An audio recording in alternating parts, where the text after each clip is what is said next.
Yo mga idol, kamusta? Sports Talk PH nga pala.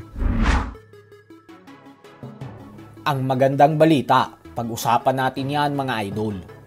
Ngunit bago ang lahat ay huwag kakalimutang mag-subscribe at i-click ang notification bell button for more sports talk. So kung atin nga pong matatandaan ay nitong nakalipas na buwan lamang, ay agad nilagay ng The Ring Magazine sa pangsyam na pwesto ang ating pambansang kamauman ni Pacquiao sa kanilang welterweight rankings matapos ng kanyang napaka-impresibong performance kontra kay Mario Barrios. At kanina lamang po ay isang napakagandang balita na naman ang pumasok dahil sa inilabas na update ng World Boxing Council kanina patungkol sa kanilang rankings ay opisyal na nilang nilagay si Pacquiao sa numero 1 pwesto sa WBC welterweight rankings. Ibig sabihin po nito ay si Pacquiao pa din ngayon ang mananatiling number 1 contender and mandatory challenger para sa WBC welterweight world title belt na pinanghahawakan ni Barrios. Napakalaking bagay po nito mga idol dahil hindi lahat nabibigyan ng pagkakataon na maluklok sa numero 1 pwesto lalo pat may edad ka ng 46 anyos.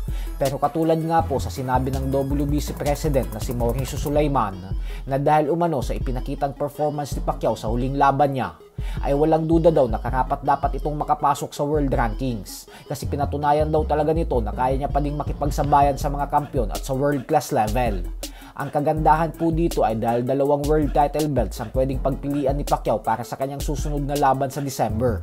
At yan nga po ay ang WBC belt pag nakipag-rematch siya kay Barrios o kaya naman ay ang WBA belt na hawak ni Rolando Romero. Bukod dyan ay isang magandang balita pa po ang pumasok kasi maging si Mark Magnifico Magsayo ay nilagay na din ang WBC bilang number 1 contender sa WBC Super Featherweight World Rankings. Kaya malaking pagkakataon po talaga ito para kay Magsayo at Pacquiao na maging isang ganap na world champion ulit sa hinaharap. Sa kabilang banda naman mga idol ay ibinalita naman nga po ng Boxing News 24/7 kahapon na base umano sa kanilang source ay ang bakbakan sa pagitan ni Pitbull Isaac Cruz at Ryan Garcia ay ang siyang sunod na magaganap kung saan dedepensahan umano ni Pitbull ang kanyang WBC Interim Junior Welterweight belt kay Garcia. Pero ang malaking katanungan nga po sa mga eksperto ay kung kakayanin pa daw ba ni Garcia na makuha ang tamang timbang na 140 pound limit ng Junior Welterweight Division. Mismong si Garcia na po kasi ang nagsabi dati pa na hindi niya na kayang kunin ang tamang timbang sa nasabing dibisyon.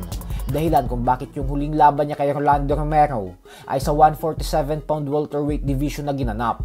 Subalit ang laban po kontra kay Pitbull ang siyang gustong ibigay ng Golden Boy Promotions kay Garcia kasi mas bibenta daw ito sa mga fans kumpara sa Romero rematch. Bagay na totoo naman kasi napakadami pong fans ni Pitbull at Garcia kumpara kay Romero. Kaya limpak-limpak na milyones ang kikitain ng bakbakan na ito. At syempre dahil ito na ang huling laban ni Garcia sa ilalim ng Golden Boy Promotions at sinabi na din mismo ni Garcia na hindi na siya pipirma ng panibagong kontrata sa ilalim ni Oscar De La Hoya. Kaya naman gusto din ng Golden Boy Promotions na samantalahin ang uling pagkakataon na pagkakitaan si Garcia. So hanggang dito na lang po muna tayo mga idol.